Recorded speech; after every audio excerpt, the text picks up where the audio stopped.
परंपराओं के पीछे का विज्ञान। हाथों पैरों में मेहंदी लगाना।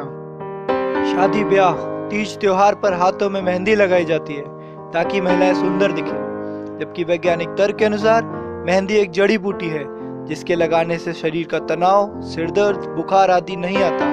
शरीर ठंडा रहता है और खासकर वह नस ठंडी रहती है जिसका कनेक्शन सीधा दिमाग से है। लिहाजा चाहे जितना काम हो टेंशन नहीं आता। माथे पर तिलक। आंखों के बीच में माथे तक एक नस जाती है और कुमकुम या तिलक लगाने से उस जगह की ऊर्जा बनी रहती है।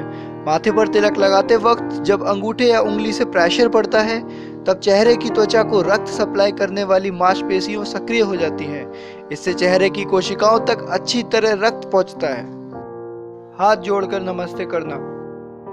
जब हमारे सभी उंगलियों के शीट्स एक दूसरे के संपर्क में आते हैं और उन पर दबाव पड़ता है, एक्यूप्रेशर के कारण उसका सीधा असर हमारी आंखों, कानों और दिमाग पर होता है ताकि सामने वाले व्यक्ति को हम लंबे समय तक याद रख सकें। दूसरा तर्क यह भी है कि हाथ मिलाने के बजाय अगर हम नमस्ते करते हैं तो सामने वाले के शरीर के कीटाणु आप तक नहीं पहुंच सकते। अगर सामने वाले को स्वाइन फ्लू भी है तो भी वह वायरस आप तक नहीं पहुंचेगा। सूर्य नमस्कार। हिंदुओं में सुबह उठकर सूर्य को जल चढ़ाते हुए नमस्कार करने की परंपरा है, जबकि वैज्ञानिक तर्क यह है कि पानी के बीच से आने वाली सूर्य की किरणें जब आंखों में पहुंचती हैं तब हमारी आंखों की रोशनी अच्छी होती है। क्यों लगाया जाता है सिंदूर?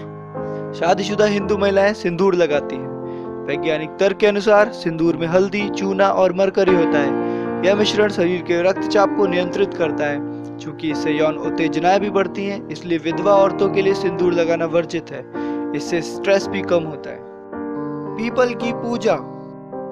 तमाम लोग सोचते हैं कि पीपल की पूजा करने से भूत प्रेत दूर भागते हैं, परंतु इसकी पूजा इसलिए की जाती है ताकि इस पेड़ के प्रति लोगों का सम्मान बढ़े और उसे काटे नहीं, क्योंकि पीपल एकमात्र ऐसा पेड़ है जो रात में भी ऑक्सीजन प्रवाहित करता है। मूर्ति पूजन। हिंदू धर्म में मूर्ति का पूजन किया जाता है, जबकि वैज्ञानिक तर्क के अनुसार यदि आप घर में पूजा करते वक्त कुछ भी सामान सामने नहीं रखोगे तो आपका मन अलग अलग वस्तुओं पर भटकेगा। यदि सामने एक मूर्ति होगी तो आपका मन स्थिर रहेगा और आप एकाग्रता से ठीक ढंग से पूजन कर सकेंगे। दक्षिण की तरफ सिर करके सोना।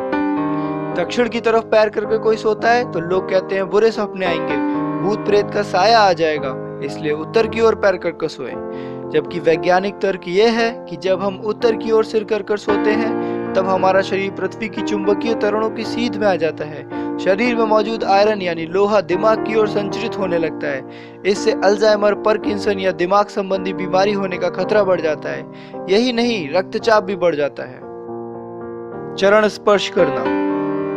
हिंदू मान्यता के अनुसार जब भी आप किसी बड़े से मिलें तो उसे चरण स्पर्श करें। यह हम बच्चों को भी सिखाते हैं ताकि वे बड़ों का आदर करें। जबकि वैज्ञानिक तर्क के अनुसार मस्तिष्क से निकलने वाली ऊर्जा हाथों और सामने वालों के पैरों से होते हुए एक चक्र पूरा करती है। इसे कॉस्मिक एनर्जी का प्रवाह कहते हैं। इसमें दो प्रकार के ऊर्जा का प्रवाह होता है, या तो बड़ों के पैरों से होते हुए छोटों के हाथों तक या फिर छोटों के हाथों से बड़ों के पैरों तक।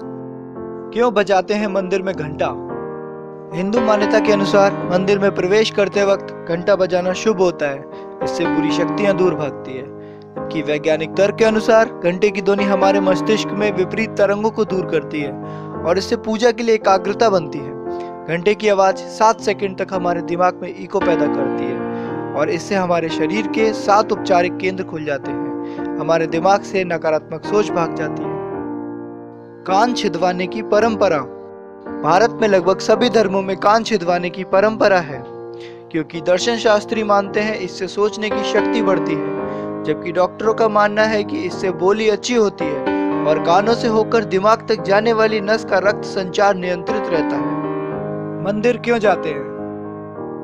मंदिर वो स्थान होता है जहाँ पर सकारात्मक ऊर्जा का प्रवाह होता है।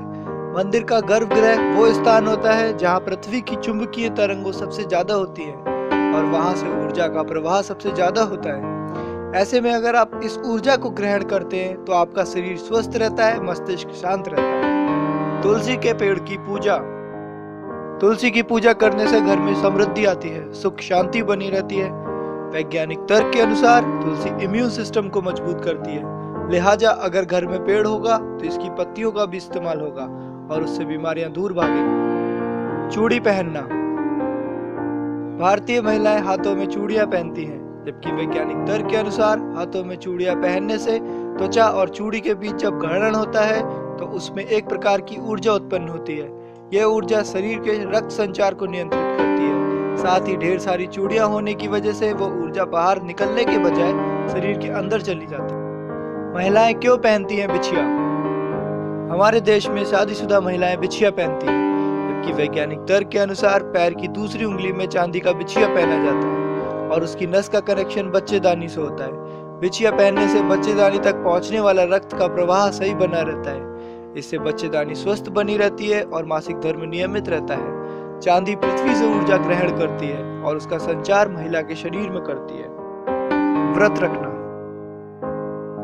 कोई भी पूजा पाठ या त्योहार होता है तो लोग व्रत रखते हैं, जबकि वैज्ञानिक तर्क यह है कि आयुर्वेद के अनुसार व्रत रखने से पाचन क्रिया अच्छी होती है और फलाहार लेने से शरीर का डिटॉक्सिफिकेशन होता है, यानी उसमें से खराब तत्व बाहर निकलते हैं। शोधकर्ताओं के अनुसार व्रत करने से कैंसर का खतरा भी कम होता है। हृदय संबंधी रोगी, मधुमेह आदि रोग भी जल्दी नहीं लगते।